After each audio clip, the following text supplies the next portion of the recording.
Hello दोस्तों, मैं जाकिर हुसैन आपकी अपनी जेडएस क्लास में स्वागत करता हूं। हम लोग पढ़ेंगे क्लास 12 का बायोलॉजी चैप्टर फर्स्ट, जीवों में जनन। तो वीडियो नंबर 1 और वीडियो नंबर 2 में हम पढ़ा चुके हैं आपको जनन क्या है, जनन कितने प्रकार का होता है, लैंगिक अलैंगिक। उसमें अलैंगिक में हम पढ़ा चुके हैं कृत्रिम,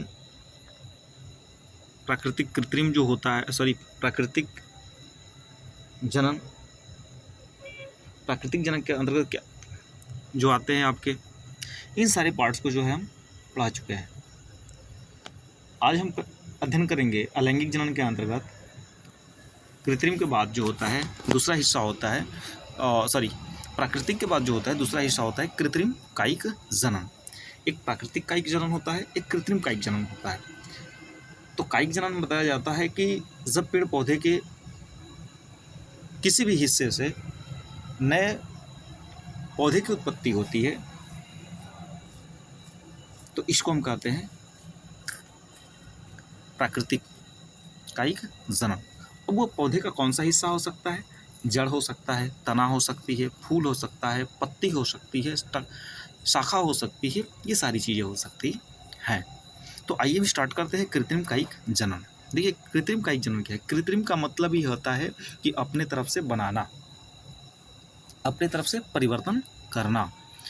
तो देखिए, यह क्रिया मानव द्वारा किया जाता है। मतलब कृत्रिम जो प्रोसेस की जाती है वो मानव के द्वारा की जाती है। इसमें क्या होता है कि पौधे के कायिक भाग का मातृ पौधे से अलग करके जो पेरेंट्स प्लांट होता है, उस पेरेंट्स प्लांट से क्या करते हैं, उस हिस्से को अलग करते हैं और उस हिस्से को अलग करने के बाद ठीक ना उगाया जाता है, ठीक ना, उसको प्लांटेशन करते हैं। और जब प्लांटेशन करने के बाद नया पौधा बनता है, ठीक ना, तो इस प्रकार से हम कृत्रिम पौधे बनाते हैं।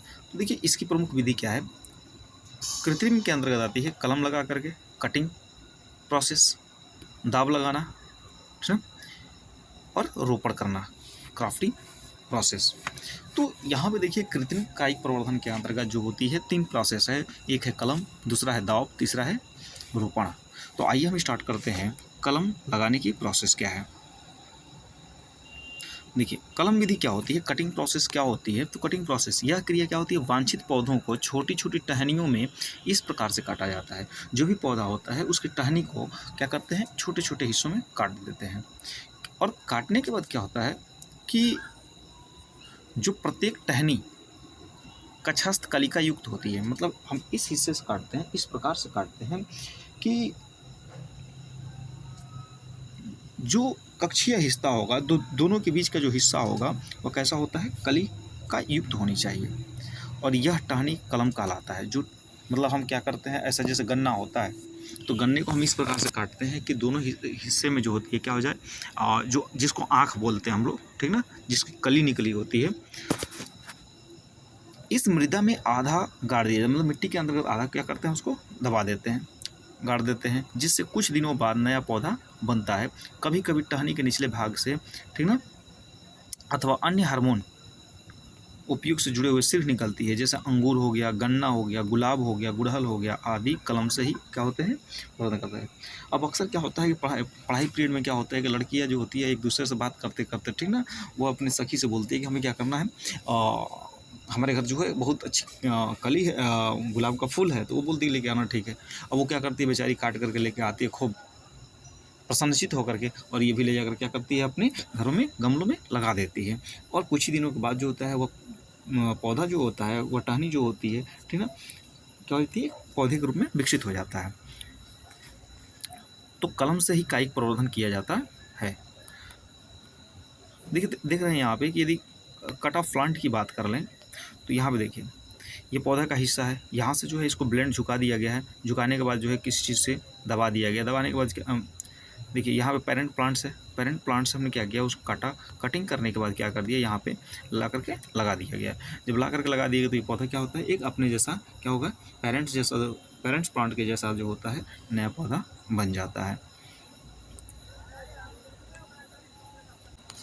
अब बात करते हैं हम यहाँ पे लेकिन पौधे की बात में, दाब लगाना। दाब के अंदर क्या होता है, इसके अंदर तने से निकली भूमि के निकट, तना से जो निकलती होती है उसी के भूमि के निकट क्या करते हैं, इसी तरह शाखाओं से कुछ भाग को नाम मृदा से दबा दिया जाता है। ठीक है, मान के चलिए कि यहाँ पे देखिए इस प्रोसेस में थोड़ा सा मैं बताता हूँ आपको। यहाँ पे जो है आपका पौधा दिया हुआ है। अब ये पौधा जो है ये वाला हिस्सा मिट्टी से निकल रहा है, तो मिट्टी से निकल रहा है तो ये प्लांट को क्या किया गया है कि झुका दिया गया, झुका करके इसको क्या कर दिया, मिट्टी से दबा दिया गया है। अब जब मिट्टी से दबा दिया जाएगा तो यहाँ से क्या निकलेंगे, जड़ें निकल जाएंगी। तो जड़ें जब निकल जाएंगी तो ये पौधा जो होगा मिट्टी के सहारे जो होगा अब पूरी तरीके से क्या होगा, स्टैंड हो गया। जब स्टैंड हो गया तो ये जहाँ से दबाया गया था इस हिस्से को क्या किया जाएगा, काट दिया जाएगा। और काटने के बाद जो है एक नया पौधा इसको निकाल करके लगा दिया जाएगा। तो हमने देखा क्या होता है कि निकट इसी शाखाओं में कुछ भाग को नाम मृदा से क्या किया, दबा दिया जाता है, जहाँ से नई जड़ें निकल आती है और इसके बाद मुख्य भाग को क्या किया जाता है, अलग कर दिया जाता है और स्वतंत्र पौधे के रूप में विकसित कर दिया जाता है। ठीक है, तो ये होता है दाब लगाने की प्रोसेस। दाब लगाना गाँव में भी देखा जाता है। देखिए अब एक आता है रोपण विधि। इस विधि के अंदर क्या होता है, पौधे की नई नई किस्में भी बनाई जाती है। जो भी पौधे होते हैं, जो भी प्लांट होता है उसकी नई नई क्या करते हैं, किस्म तैयार करते हैं। कैसे किया जाता है, तो दो अलग अलग पौधे लिया जाता है और जब दो अलग अलग पौधे को लेते हैं हम, तो दो अलग अलग पौधे लेने के बाद क्या करते क्या है कि उन दोनों भागों को क्या किया जाता है, जोड़ दिया जाता है। और जैसे उन दोनों भागों को हम जोड़ते हैं तो एक जटिल सहित पौधे के कटे हुए तने पर, जिसे स्टॉक कहते हैं, मतलब इसको क्या किया जाता है, दोनों को थोड़ा सा छील करके और चिपका दिया जाता है। मान लीजिए एक ये पौधा हो गया, एक ये पौधा हो गया। अब इन दोनों को हम क्या करेंगे, यहाँ से थोड़ा सा छील दिए और यहाँ छील दिए और इन दोनों को क्या कर दिए, ला करके चिपका दिए। ये पौधे को ला करके इस पर चिपका दिए। अब चिपकाने के बाद जो होगा, ठीक है, अब यहाँ से क्या होगा कि एक नया पौधे के रूप में विकसित होगा। देखिए क्या कह रहे हैं यहाँ पे कि परोह का टुकड़ा या स्थान जोड़ा जाता है। दो भिन्न पौधों के भागों को इस प्रकार जोड़ा जाता है कि वे एक ही पौधे के रूप में क्या रहें, जीवित रहें। इस क्रिया को रोपण कहते हैं। ये जीवित रहें, इस क्रिया में रोपण कहते हैं। अब रोपण प्रक्रिया किसमें होती है, आम, नींबू, सेब में होता है। अब देखिए जिससे नए बनने वाले जाइलम और फ्लोएम एक दूसरे के संपर्क में बने रहते हैं। कभी कभी आप देखते हैं जो है आप वीडियो में भी देखते होंगे कि एक मान लीजिए पौधा है और एक पौधा है, अब इसके ऊपर क्या किया जाता है, एक दूसरे पौधे को छील करके और यहाँ पे लाकर क्या किया जाता है, धंसा दिया जाता है। अब इससे क्या होती है, और इसको टेप से चिपका दिया जाता है। तो जब टेप से चिपका दिया जाता है तो अब क्या होगा कि इसी पौधे के सहारे ये क्या करता है, इसका जाइलम और फ्लोएम की प्रोसेस चालू होगी और यहाँ से जो है पौधा अपना जीवित रहेगा। तो ऐसे भी जो होते हैं पौधे में रोपण कर दिया जाता है। तो ये थी क्राफ्टिंग विधि। मतलब इससे क्या होते हैं, नए नए किस्में क्या की जाती है, बनाई जाती है। अब देखते हैं कायिक प्रवर्धन का आर्थिक महत्व क्या है। पहला, कायिक प्रवर्धन का आर्थिक महत्व निम्न है। पहला क्या है, यह प्रवर्धन की सस्ती एवं आसान विधि है। मतलब यह बहुत क्या है, इजीली वे हो जाती है, वृद्धि तीव्रता से होती है। कायिक प्रवर्धन क्या होती है, बहुत तीव्रता से होती है। अब मान के चलिए कि किसी गुड़हल के पौधे को ला करके, ठीक है ना, हमने क्या किया, लगा दिया। किसी जो है गुलाब के पौधे को आपने अपने इतना बड़ा ला करके लगा दिया, तो उतना उसको बढ़ने में टाइम नहीं लगता। मतलब एक छोटा पौधे की तरह उसको उतना वृद्धि करता तो समय लगता, तो वह उतना ही वृद्धि, एक तो बड़ा है और उतने से क्या देने लगेगा, आपको फूल देने लगेगा। तो ये समझिए कि वह क्या हुआ, वृद्धि में तीव्रता होती है। दूसरी बात क्या होती है, बहुत से फलदार वृक्षों को परिपक्व होने में तथा फल लगने में कई वर्ष लगते हैं, परंतु इस विधि में एक ही वर्ष में क्या होता है, पौधों पर फल आने लगते हैं। ये भी हमारा लाभ है कि कम समय में क्या होता है, फल देने लगता है। उसके बाद देखिए केला, अनानास, गुलाब, अंगूर जिनमें बीज नहीं होते, ठीक ना, जिनमें बीज नहीं होते, कायिक प्रवर्धन ही प्रजनन का एक मात्र मार्ग होता है। मतलब जिन पौधों के अंतर्गत बीज नहीं होता उसमें हम क्या करा सकते हैं, कायिक प्रजनन करा सकते हैं। और सबसे बड़ी खूबी क्या है कि इस विधि द्वारा उत्पन्न पौधे जो होते हैं रोग रहित होते हैं। ठीक है ना, जैसे बात कर लेंगे हम केले की बात कर लेंगे, रोग रहित होता है, रोग नहीं लगता। अनानास है, रोग नहीं लगेगा। गुलाब है, इसमें रोग नहीं लगेगा। अंगूर है, ये भी नहीं रहे। तो ये सारी चीज़ें जो है क्या होते हैं, कायिक प्रवर्धन के अंतर्गत ही आते हैं। अब हम स्टार्ट करते हैं यहाँ पे सेक्सुअल, क्या करते हैं, लैंगिक जनन। हमने पढ़ा था कि जो जनन होती है दो प्रकार की होती है, एक लैंगिक और एक अलैंगिक। तो अलैंगिक और सेक्सुअल हम पढ़ चुके हैं। अब यहाँ पे हम बात करने वाले हैं लैंगिक के बारे में। लैंगिक जनन क्या है, सेक्सुअल रिप्रोडक्शन क्या है। देखिए सेक्सुअल रिप्रोडक्शन क्या है, जनन की वह प्रक्रिया जिसमें नर तथा मादा दोनों युग्मकों का निर्माण एकल जीव द्वारा, ठीक ना, अथवा दो अलग अलग जीवों द्वारा होता है। मतलब हम कह सकते हैं कि ऐसी प्रक्रिया जिसमें नर और मादा दोनों की आवश्यकता होती है, ठीक ना, उसे हम क्या कहते हैं, लैंगिक जनन कहते हैं। अब क्या होता है लैंगिक जनन में, देखिए यहाँ पे आएंगे द्विलिंगी जीव की बात करेंगे, ठीक ना, द्विलिंगी बाइसेक्सुअल ऑर्गेनिज्म। तो इसमें देखा जाए कि जब एक ही जीव द्वारा नर तथा मादा युग्मकों का निर्माण होता है तो उसे हम द्विलिंगी कहते हैं। क्या कहते हैं? ऐसे जीव होते हैं जिसमें दोनों लिंग पाया जाता है, नर और मादा दोनों का गुण पाया जाता है, इसी को हम क्या कहते हैं, द्विलिंगी कहते हैं। जैसे केचुआ है आपका, द्विलिंगी होता है। यहाँ पे आते हैं एक लिंगी जीव में। देखिए एक लिंगी जीव क्या है, जब दो भिन्न भिन्न जनकों द्वारा, मतलब अलग अलग जनक होंगे, अलग अलग जो होंगे जीव होंगे, अलग नर होगा, अलग मादा होगा, तो नर या मादा युग्मकों का निर्माण होता है, ठीक है, तो इसे हम एक लिंगी जीव कहते हैं। यदि हम मानकर मेल और फीमेल की बात कर लेंगे, लड़का और लड़की की बात कर लेंगे, तो लड़के और लड़कियों के अंतर्गत जो होती है, दोनों में युग्मकों का निर्माण क्या होता है, अलग अलग होता है। हम जानते हैं कि लड़कियों में XX और पुरुषों में क्या होता है, XY होता है। तो देखिए यहाँ पे जो युग्मक है वह अलग अलग है, तो इसे हम क्या कहेंगे, एक लिंगी कहेंगे। नर तथा मादा युग्मकों के संयुग्मन से युग्मनज का निर्माण होता है। किसका निर्माण होता है? युग्मनज का निर्माण होता है।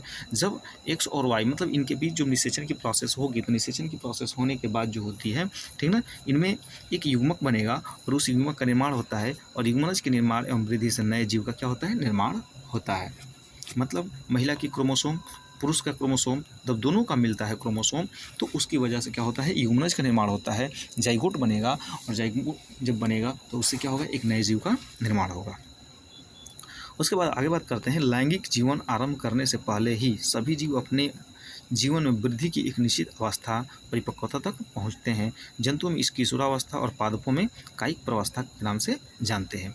अब देखिए होता क्या है कि जैसे महिलाओं की बात कर लेंगे, लड़कियों की बात कर लेंगे, तो वह 12 वर्ष की अवस्था में क्या होती है, परिपक्व हो जाती है। और परिपक्व कहने का मतलब क्या होती है कि वह किशोर मानी जाती है, ठीक ना, मतलब उनके अंतर्गत जो होती है एक प्रजनन पूरी तरीके से जो होती है, प्रजनन अंग जो होती है डेवलप हो जाती है, बात कर ले तो। और पुरुषों के अंतर्गत जो होती है वह आती है 13 वर्ष में, मतलब मैच्योरिटी जो होती है 13 वर्ष में, और 12 वर्ष के अंतर्गत जो होती है इस लड़कियों के अंतर्गत आ जाती है। हालांकि गर्म स्थानों के अंतर्गत देखा जाए तो गर्म स्थानों में जो होती है और परिपक्वता पहले आती है। देखिए तो यहाँ पे जो है कि किशोरावस्था मतलब क्या करें, जंतुओं में किशोरावस्था और पौधों में कायिक प्रवस्था कहा जाता है।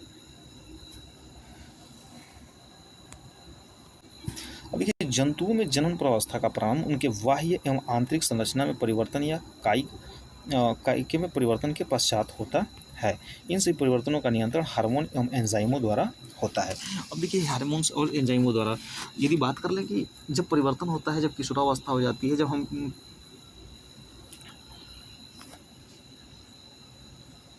जब परिपक्व हो जाते हैं, ठीक है, तो हमारे शरीर के अंतर्गत जो होती है विभिन्न प्रकार के परिवर्तन देखने को मिलते हैं।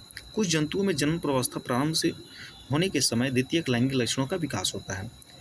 नॉन प्राइमेट्स स्तनधारी जैसे गाय, भैंस, चूहा, कुत्ता, चीता आदि में जनन के दौरान ऐसे चक्रीय परिवर्तन होते हैं जिसे मध्य चक्र कहते हैं। तो मध्य चक्र क्या है, ये जंतुओं में पाया गया। और प्राइमेट्स जैसे बंदर, एप्स, मनुष्य इसे ऋतुस्राव चक्र कहते हैं। मतलब जो जंतुओं में गाय, भैंस जो है, ठीक ना, कुत्ता है, चीता है, इन सब में जो प्रोसेस होती है, जो मतलब बच्चे देने के लिए परिपक्व हो जाते हैं, तो इसको बोलते हैं मध्य चक्र। जबकि बंदर है, एप्स है, और मनुष्य जो है, इनमें जो ऋतुस्राव की प्रक्रिया होती है, ठीक ना, इसको हम ऋतुस्राव चक्र कहते हैं, मेंस्ट्रुएशन साइकिल के नाम से जानेंगे। अब देखिए एक आता है मौसमी प्रजनक। मौसमी प्रजनक क्या होता है? मौसमी इसका नाम ही है सीजनल। यदि बात कर लेंगे हम सीजनल प्रजनक की बात क्या है, तो सीजनल मतलब एक जंगलों में रहने वाले जो ऐसे जीव होते हैं जो एक निश्चित सीजन के अंतर्गत जो होती है अपने क्या करते हैं, इंटरकोर्स की प्रक्रिया करते हैं, रिप्रोडक्शन की प्रक्रिया करते हैं, जनन की प्रक्रिया शुरू करते हैं। तो प्राकृतिक रूप से यदि बात कर लें कि वनों में रहने वाले जो अधिकांश स्तनधारी जो जीव होते हैं, ममल्स होते हैं, वह जनन प्रवस्था जो होती है दौरान अनुकूल परिस्थिति में, मतलब एक निश्चित वातावरण आ जाता है, निश्चित जब वह अडाप्टेशन हो जाता है, तो उसके दौरान जो होता है वह अपना क्या करते हैं, रिप्रोडक्शन की प्रोसेस शुरू कर देते हैं। एक होता है सतत प्रजनक, ठीक ना, कंटिन्यूअस। देखिए वे स्तनधारी जो अपने जनन काल में जनन के लिए सक्रिय होते हैं उन्हें सतत प्रजनक कहते हैं। मतलब कुछ ऐसे प्राणी होते हैं जिनको किसी भी सीजन की आवश्यकता ही नहीं होती है, ठीक ना, वह किसी भी सीजन के अंतर्गत जो है अपने आप को जो है अपने बीच जो है रिप्रोडक्शन कर सकते हैं, ठीक ना, इंटरकोर्स कर सकते हैं, सेक्सुअल रिप्रोडक्शन हो सकता है, तो इसको हम बोलते हैं सतत प्रजनन। तो देखिए लैंगिक जनन की घटनाएं क्या क्या है। एक लैंगिक जनन की बात घटनाएं करें तो 3 होती है। एक होती है निषेचन पूर्व घटना, मतलब निषेचन से पहले घटना होती है, एक निषेचन होती है और एक निषेचन के बाद की घटना होती है। मतलब लैंगिक जनन के अंतर्गत देखा जाए तो प्राणियों के बीच 3 घटनाओं से गुजरना पड़ता है। एक निषेचन से पहले, निषेचन के बाद, और एक बीच वाली जो होती है निषेचन की होती है। तो चलिए इसको देखते हैं।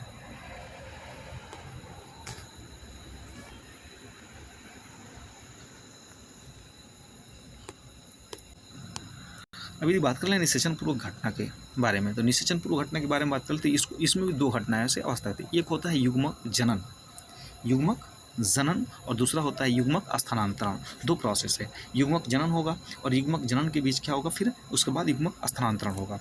आइए हम युग्मक जनन देखते हैं क्या होता है। मतलब युग्मक धानी, युग्मक धानी क्या है, नर और मादा है, मेल एंड फीमेल है। तो युग्मक धानी में युग्मकों के निर्माण को युग्मक जनन कहते हैं। जो मेल एंड फीमेल होते हैं तो जो उनके अंदर क्रोमोसोम होता है, जो क्रोमोसोम का निर्माण हो जाता है तो उसको युग्मक जनन कहते हैं। और ये अगुणित कोशिकाएं होती है। मतलब अगुणित होने का मतलब क्या होता है, बिना खंडन किए। उसके बाद एक आता है समयुग्मक। समयुग्मक क्या होता है, कुछ शैवालों में नर तथा मादा दोनों युग्मक देखने को मिलते हैं, ठीक है, और एक दूसरे के समान दिखाई देते हैं, इसे समयुग्मक कहते हैं। मतलब ऐसे युग्मक, ऐसे क्रोमोसोम्स जो देखने में क्या होते हैं, समान होते हैं, उसको हम समयुग्मक के नाम से जानते हैं। तो हमने देखा कि निषेचन पूर्व घटनाएं के बीच जो है एक युग्मक जनन, और युग्मक जनन क्या है, जो युग्मक जनन क्या है, तो मेल और फीमेल के अंतर्गत, ठीक ना, किसका निर्माण होना, युग्मक का निर्माण होगा, उसी को हम क्या कहते हैं, युग्मक जनन कहते हैं, और ये अगुणित होती है। अब देखिए अभी हमने क्या देखा, समयुग्मक जो देखने में एक जैसा लगे। अब क्या है, विषम युग्मक जो देखने में भिन्न भिन्न लगे।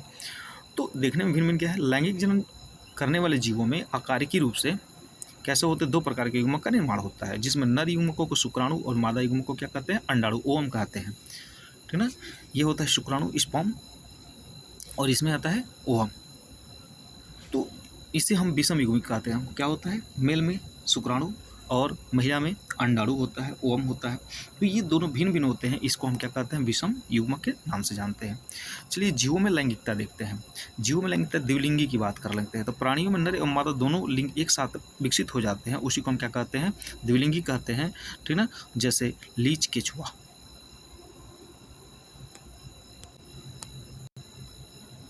उसके बाद करते हैं हम एक लिंगी की। जब नर एवं मादा प्राणी अलग अलग होते हैं तब उन्हें एक लिंगी कहते हैं, जैसे तिलचट्टा, गाय, कुत्ता, मनुष्य आदि, ठीक ना। मेल अलग है, फीमेल अलग है, उसका क्रोमोसोम अलग है।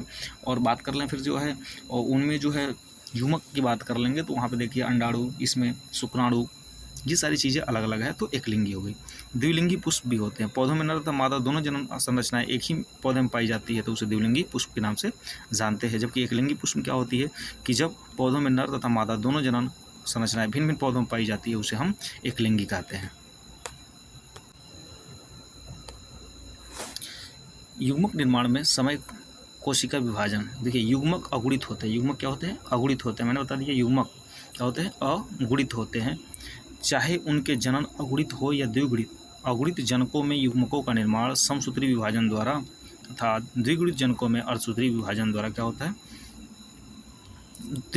मतलब देखिए द्विगुणित जनकों में अर्धसूत्री विभाजन द्वारा होता है, और जबकि जो अगुणित होते हैं उनमें युग्मकों का निर्माण किसका होता है, समसूत्री विभाजन होता है। मतलब बराबर बराबर हिस्सों में क्या होते हैं, डिवाइड हो जाते हैं। युग्मक स्थानांतरण क्या होता है, युग्मक धानियों में जो युग्मक धानी है, और युग्मक धानी का मतलब क्या होता है, निर्माण करने वाले। धानी मतलब निर्माण करने वाले, तो कौन, नर और मादा। तो युग्मक धानी में युग्मक निर्माण के बाद नर तथा मादा युग्मक एक दूसरे के निकट आते हैं ताकि निषेचन की प्रक्रिया क्या हो जाए, संपन्न हो जाए। मतलब वही क्या है, इंटरकोर्स की प्रक्रिया, ठीक है ना। इंटरकोर्स की प्रक्रिया जो होती है जब शुरू करते हैं तो उनके बीच जो होता है उन युग्मकों का क्या होता है, आदान प्रदान हो जाता है। तो हमने देखा कि निषेचन पूर्व घटनाएं क्या थी, कि एक था युग्मक जनन, और एक था युग्मक स्थानांतरण। तो युग्मक जनन कैसे होता था? युग्मक जनन जो मेल और फीमेल के अंतर्गत जो है शुक्राणु और ओवम है जो बन रहे हैं और उनके बीच जो होता है अगुणित होते हैं, ठीक है। और उसके बाद एक लिंगी द्विलिंगी हमने देख लिया। उसके बाद हम देखते हैं अब बीच वाली प्रोसेस क्या है, निषेचन की, फर्टिलाइजेशन की प्रक्रिया। निषेचन, देखिए निषेचन क्या है? फर्टिलाइजेशन, जब दो युग्मक युग्मनन की प्रक्रिया को युग्मक संलयन कहते हैं, ठीक है ना। संलयन, संलयन का मतलब क्या होता है? एक आप नाभिकीय संलयन पढ़े, एक नाभिकीय विखंडन पढ़े, ठीक है। तो जब भारी नाभिक होते हैं तो क्या होता है? विखंडन होता है, और जब छोटे छोटे होते हैं तो उनमें क्या होता है? संलयन होता है। तो वैसे ही क्या होगा? युग्मक का संलयन होगा। तो जो नर और मादा मतलब अंडाणु और शुक्राणु जब मिलेंगे तो उनके बीच क्या होगी? संलयन होंगी, एक दूसरे में क्या होंगे? टकराएंगे, एक दूसरे में घुलेंगे, एक दूसरे में मिलेंगे, तो जिनके फलस्वरूप द्विगुणित युग्मनज का निर्माण हो जाता है। अब जो एक गुणित था, अगुणित था, अब क्या हो गया? द्विगुणित हो गया, ठीक ना। द्विगुणित का क्या होता है? निर्माण होता है, और इस क्रिया को ही निषेचन कहते हैं। तो हम कह सकते हैं कि शुक्राणु और अंडाणुओं के मिलने के फलस्वरूप जो संलयन की प्रक्रिया होती है उसी को हम क्या कहते हैं? निषेचन कहते हैं, फर्टिलाइजेशन कहते हैं, ठीक है। जैसे हम बात कर लें फर्टिलाइजेशन की, बात एक और कर लें कि जैसे खेत है, और खेत के अंतर्गत जो है, खेत को हमने जोत दिया, तो खेत के अंतर्गत जैसे बीज डालते हैं, तो बीज डालते हैं तो मिट्टी और उस बीज के बीच क्या होती है? प्रोसेस होती है, सड़ने गलने की प्रोसेस होती है, अंकुरित होने, तो सड़ने जब गल जाता है तो उसमें क्या होती है? नई एक पौधे के रूप में अंकुरित होता है। तो उसी तरह से फर्टिलाइजेशन होती है कि जब अंडाणु और शुक्राणु जो होती है इंटरकोर्स के फलस्वरूप जो होता है मिलता है, तो उनमें क्या होती है? संलयन होंगी, ठीक ना। और उसके बाद जो होता है क्या होता है? द्विगुणित युग्मनज का निर्माण हो जाता है, और इसी को हम क्या कहते हैं? फर्टिलाइजेशन कहते हैं। एक बात है अनिषेचक जनन। अब देखिए अनिषेचन क्या होता है? जब बिना निषेचन के ही मादा युग्मक से नए जीव का निर्माण होने लगता है, इसे हम अनिषेचक जनन कहते हैं। मतलब मतलब नहीं, अनिषेचक मतलब निषेचन के, मतलब अनिषेचन मतलब बिना किसी, ठीक ना, जब बिना निषेचन के ही, बिना फर्टिलाइजेशन के ही किसी जीव का निर्माण होने लगेगा तो उसी को हम क्या कहते हैं? अनिषेचक जनन कहते हैं। एक होता है बाह्य निषेचन, मतलब जो शरीर के बाहरी हिस्से से होता है। निषेचन, फर्टिलाइजेशन की क्रिया जो होती है शरीर के बाहर होती है, उसी को हम क्या कहते हैं? बाह्य निषेचन कहते हैं। बाह्य निषेचन क्या होता है कि जैसे मछलियों के अंतर्गत देखा जाए, मछलियाँ जो होती है अंडा अपना छोड़ देती है, और ठीक ना, तो उसी तरह से जो होता है पानी के अंतर्गत, जैसे मेढक जो होता है, तो मेढक भी अपने पानी के अंदर क्या करता है? अंडाणु को क्या करता है? छोड़ देता है, और उनके बीच फर्टिलाइजेशन क्रिया हो जाती है, और नए जीव का क्या होता है? निर्माण हो जाता है। तो ये हुआ क्या? हमारा बाह्य निषेचन हुआ। एक होता है आंतरिक निषेचन, यह शरीर के भीतर संपन्न होता है। कहाँ पे होता है? शरीर के भीतर संपन्न होता है, इंटरनल, ठीक ना। फर्टिलाइजेशन जो प्रक्रिया है ये शरीर के भीतर होती है, और यह बड़े बड़े जीवों, मनुष्यों के अंतर्गत भी देखने को मिलती है। तो हमने निषेचन देख लिया, आंतरिक निषेचन, बाह्य निषेचन, ठीक है। अब शुरू करते हैं हम यहाँ पे तीसरी घटना जो है हमारे पास है, वह क्या है? वह हमारे पास निषेचन के बाद की घटना। निषेचन हो गया, युग्मक जनन का निर्माण हुआ, ठीक है ना, युग्मक जनन, उसके बाद युग्मक स्थानांतरण हुआ, उसके बाद फर्टिलाइजेशन हुआ। अब फर्टिलाइजेशन के बाद की घटना क्या होगी? देखिए वे सभी घटनाएं जो युग्मनज निर्माण के बाद लैंगिक जनन के दौरान संपन्न होती है, निषेचन पश्च घटनाएं कहलाती है, जिसे हम क्या कहते हैं? युग्मनज कहते हैं जाइगोट को। युग्मनज द्विगुणित होते हैं क्योंकि इनका निर्माण दो अगुणित युग्मकों के संलयन से होता है। मैंने पहले ही बताया कि जब अंडाणु और शुक्राणु मिलेंगे तो मिलने के पास जो अलग अलग गुण के थे, अब जब मिल गए तो ये दो गुण हो गए, मेल का और फीमेल का, दोनों का गुण हो गया। तो युग्मनज का निर्माण किससे होता है? जाइगोट का निर्माण किससे होता है? तो हम कह सकते हैं फर्टिलाइजेशन के फलस्वरूप होता है, दो अगुणित युग्मनज के मिलने से होता है। आगे देखते हैं भ्रूण उद्भव, इम्ब्रोजेनियस, भ्रूण का उत्पन्न होना। भ्रूण उद्भव क्या है? देखिए विपद। तो भ्रूण उद्भव हम किसको कहेंगे? यहाँ पे वह प्रक्रिया जिससे युग्मनज से भ्रूण का विकास होता है। भ्रूण का जब विकास होगा, ठीक है, उसी को हम क्या कहते हैं? भ्रूण उद्भव कहते हैं। अब एक होता है अंड प्रजक प्राणी, वे निषेचित या अंड निषेचित अंडा देते हैं। सजीव प्रजक क्या होता है? ऐसे प्राणी जो निषेचित अंडा मादा शरीर के भीतर विकसित होकर शिशु का निर्माण करता है, ठीक ना, उसी को हम क्या कहते हैं? सजीव प्रजक कहते हैं। जैसे हम देखिए अंडा प्राणी क्या होता है? जो अंडे देते हैं, और एक होता है सजीव प्राणी जो क्या होते हैं? बच्चों को डायरेक्ट जन्म देते हैं। तो ये दो हिस्से हमने देखा। तो बच्चे को डायरेक्ट जन्म देते, गाय भैंस हो गई, ठीक ना, मनुष्य हो गया, ठीक है, ये डायरेक्टली जो होते हैं बच्चे को क्या करते हैं? जन्म देते हैं। तो ये सजीव प्रजक प्राणी हो गए, ठीक ना।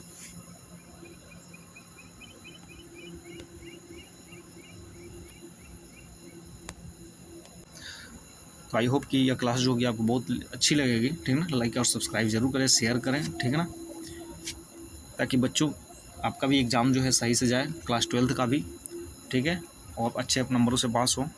और लाइक सब्सक्राइब ज़रूर करेंगे ताकि हमारा भी मनोबल बढ़ता रहे और मैं आपको जो है नेक्स्ट वीडियो लाऊं। धन्यवाद।